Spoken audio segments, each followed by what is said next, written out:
नमस्कार दर्शक बंधु जय जगन्नाथ।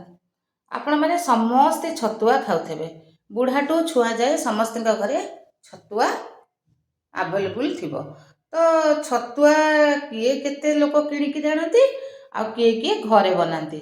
आ मते तो किणा पसंद नुह मु मोर घरे बनाए कारण मु जानिबी मोर केते परिमाण रे सब जिनस पकाउची आउ कौन कौन सब पकाउची मु भी माने जानिबी ना मोर ये जिनस पकाउची छतुआटी केमती लागुची। तो मु छतुआटी आज मु आपनको बनैकरी देखैबी।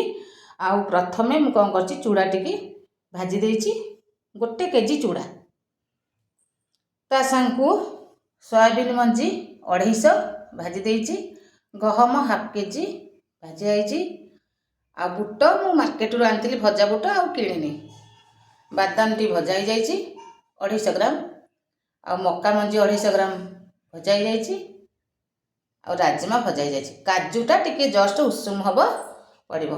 ए सब जिनस मु छतुआरे पकेइबी कारण ए सब जिनस मु जानिबी जे मोर ए परिमाण सब जिनस पडुची आ मु छतुआटी ए परिमाण रे बनैबी। तो निजे तो मु ग्राइंडर रे एते करि परिबिनी 3 केजी परे हेलानी ना आ ए करि परिबिनी किंतु मु कळ को देबी पेसिबा को देखंतु आकु सब मु पकई देबी राजमा बादाम मक्का बुट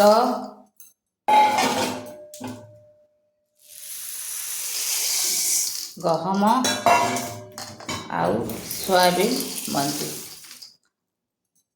सेतले पेसैया को नेबे सेतले जस्ट काजू 50 ग्राम खंडे मुसुम करके दे देबी आकु कलर नहीं पेशा हेले पूरा 3 केजी छतुआ पूरा पाइबे।